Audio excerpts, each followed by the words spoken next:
How's everyone? I'm going to start with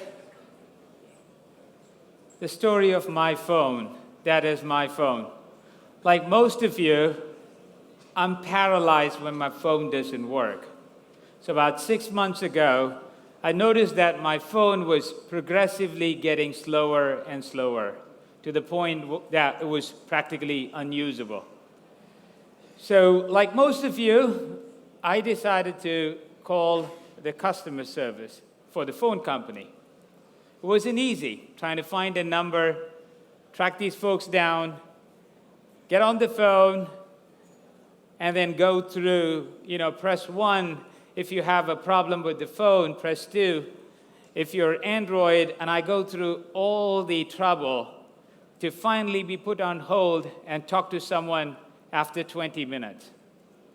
And that person explains to me that, hey, we know what the problem is. The problem is with the model of the phone, and we've got the next version coming out that should fix it. So I go, that's awesome. Why don't you tell me about the next version so I can plan to buy it? And she had no information. She couldn't tell me what it costed.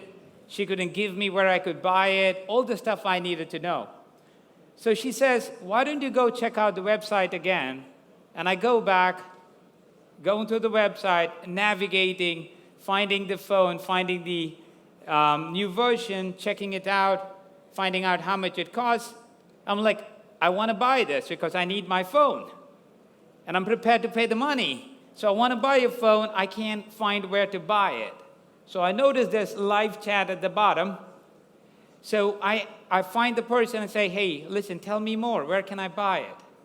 There's a whole bunch of marketing stuff that you've thrown at me. I'm ready to buy. And she goes, you can't buy it online. There's no buy button. So you have to go to the store. So I explained to her what I was trying to do for the second time. And so I decide to go to the store, which is, I meet a wonderful person there.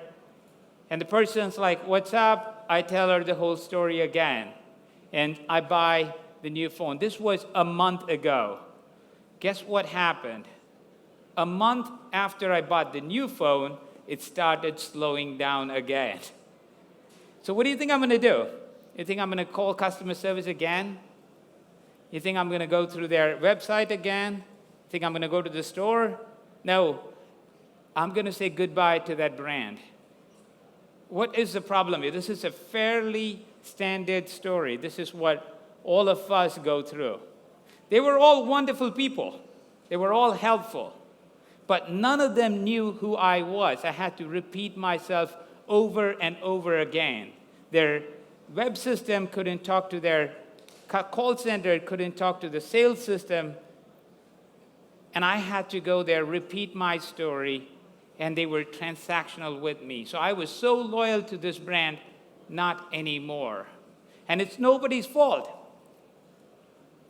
So if you are a large company, I got news for you. I'm going to say the thing that you should be fixing but haven't paid a lot of attention to. Your front office is broken. Mr. Brand, your front office is broken. So if you work for a brand here, I don't mean to offend you. If you work for any type of enterprise technology software company, here is your biggest opportunity. And by front office, what I mean is your sales, your marketing, your customer care, your PR, your IR, your recruiting, anything that has to do with someone behind the firewall interacting with someone outside your firewall. And there is no problem with any one of those departments. There's no problem with any one of the channel tools you have. Your email systems are fine. Your call centers are fine.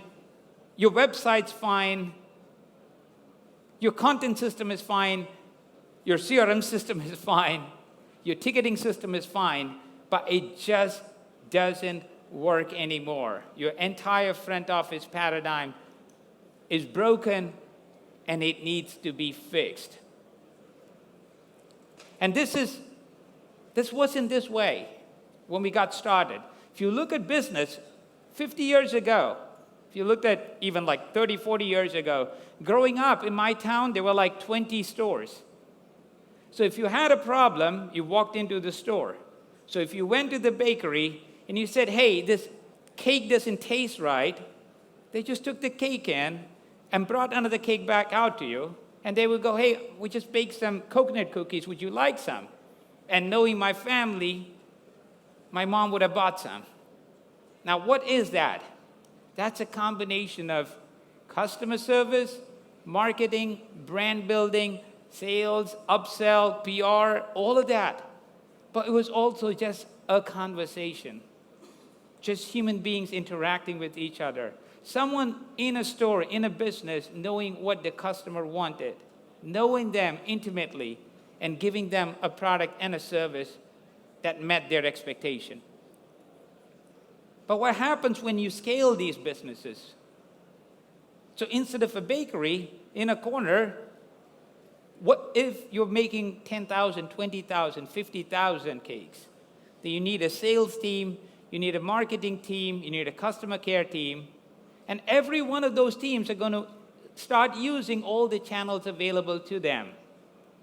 They're going to have a store, they're going to have a website, they're going to have an email system, a call center, and they're going to buy software and technology for every one of those channels. And what happens when you do that at scale? When you have multiple product lines, when you operate in different countries, essentially, at some point, you stop losing the fact that your entire business is about taking care of customers. And you have all these systems and all the silos that you've set up, that working across them, bringing data across silos, bringing people to collaborate across silos, bringing content across silos, become impossible. And what happens is you lose the human in business. And the more efficient you became by losing that humanity in the past, the bigger you became as a company.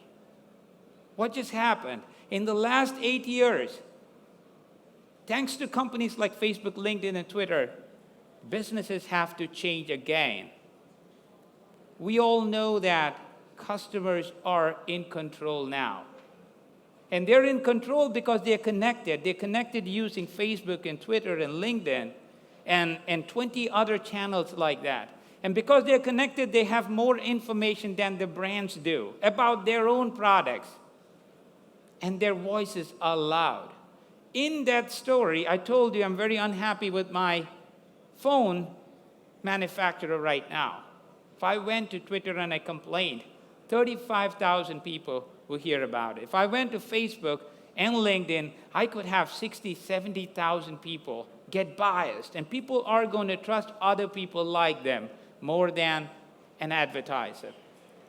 This is their world. This is the customer's world. Brands are just playing in it. And the expectation that customers have is that brands are going to listen. If they don't listen, your customers are going to make you pay for it. Consumers are going to make you pay for it. And they're going to go take their business elsewhere. So there's a massive expectation gap. When you ask companies or brands how well they are doing, are you taking care of your customers, 80% of the companies believe that they are actually delivering great experiences to their customers. You turn around, ask the customer that 8% think that they're getting a great experience from the brand. Now, what's a great experience? What's a great experience? Experience is the sum total of all the interactions. It's the product, it's the service, it's the store, it's the marketing, it's the advertising, it's the TV campaign, all of that. Now, the problem is there's no central infrastructure for a brand to manage experiences. And now companies need to be customer-centric to survive because the customer is in control. What happens if you don't? Why is it all of a sudden a big priority or have to be a big priority? Because if you don't become customer-centric, you are going to get Uberified. And if you look at Uber or Airbnb, yes, they do have different business models. But if you look carefully, every one of these new world big companies are able to manage experiences in a very contained way. Frictionless experiences that make it super easy for their customers to work with them. So if you are in any industry, regardless of how big you are, if you don't start thinking about your front office differently, if you don't start putting the infrastructure in to be able to see across channels, to be able to see across front office functions like sales and marketing and customer care, if you're not able to see across product lines, and if you're not able to see across the different markets you serve, you're not able to see a customer and speak to them consistently, someone's going to come in and own your industry. Got to go from being brand-centric, which is me going through different product lines, going through different functions, and going through different markets and different channels, and seeing a customer on the other side. And you got to realize that the customer is going to have a very disjointed experience when you do that. And you're going to flip from that to being customer-centric, where you put customer in the middle, and every part of your company, every silo across every channel sees that customer, has that context, and is consistently adding value to that customer. You're going to have to go from having different views of that customer to having a single integrated view of that customer, to be able to speak to them cohesively in one brand voice instead of being all over the place, waiting for permission, striving to create value and measuring the value and the emotional response you create in each one of those customers at the moment of truth, which is when a customer comes in contact with that brand. And you got to work across all your internal silos. And right now, every piece of software, every piece of technology you have in your entire front office is conspiring to work against you. And when you do that, when you start putting the infrastructure to do that, that's when you're able to go back to having one-on-one relationships with your customers like we did 50 years ago. Now, that's not an easy thing to do. That's not an easy thing to do at scale at all. But that requires a different kind of thinking.